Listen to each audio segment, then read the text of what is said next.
सर्वांना नमस्कार. आज आपण अतिशय महत्त्वाच्या विषयावर एस-ओ लॉग इनला बघणार आहेत. पेमेंट जनरेशन हे होत नसल्यामुळे काय कारणामुळे होत नाही आहेत ते आपण इथे व्हिडिओच्या माध्यमातून जाणून घेऊ. तर आपण आज बघतोय एस-ओ लॉग इन. एस-ओ लॉग इनला सर्वात आधी तर एस-ओचं सँक्शनिंग ऑफिसर CDPOचं नाव प्रोफाईलला आधारनुसार अपडेट होणं खूप आवश्यक आहे. आणि आधारनुसार नाव अपडेट केल्यानंतर त्याला ई-साइन करणं खूप गरजेचं आहे. तर आपण बघूया कसं ई-साइन करायचं आहे आणि आधारप्रमाणे कुठे नाव असणं गरजेचं आहे. तर आपण इथे प्रोफाईल बघतोय. जशी सेविकांची प्रोफाईल असते आणि सुपरवायझर यांची, तसेच एस-ओ CDPO यांची प्रोफाईल इथे आपल्याला दिसते. त्यांचं नाव आधारप्रमाणे असणं खूप गरजेचं आहे. आधारप्रमाणे का असणं गरजेचं आहे? जोपर्यंत आधारप्रमाणे नाव होत नाही इथे प्रोफाईलला, तोपर्यंत पेमेंट जनरेशन होणार नाही किंवा लाभार्थ्याचं इन्स्टॉलमेंट क्रिएट होणार नाहीत. तर त्यासाठी काय करावं लागणार आहे? तर सर्वात आधी SNO स्टेट नोडल ऑफिसर राज्य कार्यालय यांच्याकडनं तुम्हाला काय करायचं आहे? आपलं नाव आधारप्रमाणे अपडेट करून घ्यायचं आहे. आता इथे आधारप्रमाणे नाव अपडेट झाल्यानंतर त्यानंतर आपण काय करतो, इथे आपण 3 रेषांवर क्लिक करू, मेनू बार येतो. त्यानंतर इथे आपल्याला 2 नंबरचा टॅब दिसतोय ई-साइन रजिस्ट्रेशन. तर आपल्याला काय करायचं आहे, ई-साइन रजिस्ट्रेशनमध्ये जायचं आहे. आपण ई-साइन रजिस्ट्रेशनवर क्लिक केल्यानंतर तुम्हाला असा एक फॉर्म ओपन होतो. तर आपण बघतो इथे काय काय आहे. Add Aadhaar detail sanctioning officer CDPO MOTHO for e sign. म्हणजे आता जे हे लॉग इन वापरतात, एस-ओ लॉग इन वापरतात, त्यांनी काय करायचं आहे, तर इथे सर्वात आधी ई-साइन रजिस्ट्रेशनमध्ये गेल्यानंतर तुमचं इथे नाव चेक करायचं आहे. आता या नावात जर एक जरी स्पेस असेल जास्त किंवा नावात स्पेलिंग मिस्टेक झाली असेल तर किंवा एखादी लेटर चेंज झालं असेल, म्हणजे कुठे ए सुटला असेल, आय सुटला असेल, तर अशा वेळेस आपलं नाव चेक करायचं आहे सर्वात आधी. त्यानंतर आपल्याला काय करायचं आहे, की इथे तुमचं आधार नंबर टाकायचा आहे.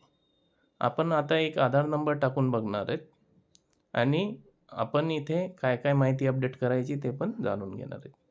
तर सर्वात आधी काय करायचं, इथे आपल्याला एक चेकबॉक्स दिसतो. I give consent to use my Aadhaar detail for authentication with UIDAI. म्हणजे आधारच्या वेबसाईटला किंवा आपल्या पोर्टलला ते आधारवरचं नाव व्हेरीफाय करतं आणि ऑथेंटिकेशन करतं. म्हणजे आधारवर नाव जे टाकलेलं आहे ते प्रोफाईलला आहे ते बरोबर आहे किंवा नाही. तर हे चेक करतं. इथे तुम्हाला तुमचं नाव दिसेल पहिल्या कॉलममध्ये, दुसऱ्या कॉलममध्ये मोबाईल नंबर दिसेल. त्यानंतर आपल्याला काय करायचं आहे, जेंडर सिलेक्ट करायचं आहे. सर्वात आधी तर आपण चेकबॉक्सवर क्लिक करायचं आहे आणि आधार व्हेरिफिकेशन करायचं आहे. त्यानंतर आपलं जेंडर पण सिलेक्ट करायचं आहे. इथे गेल्यानंतर आपलं मेल आणि फिमेल जे काही जेंडर असेल ते सिलेक्ट करायचं आहे. आता इथे जेंडर सिलेक्ट केल्यानंतर खाली आधार नंबर टाकायचा आहे. करेक्टेड आधार नंबर टाकायचा तुम्हाला. इथे आपण आधार नंबर टाकणार आहेत. Aadhaar is not authenticated. If Aadhaar is correct, please enter correct name and select correct gender.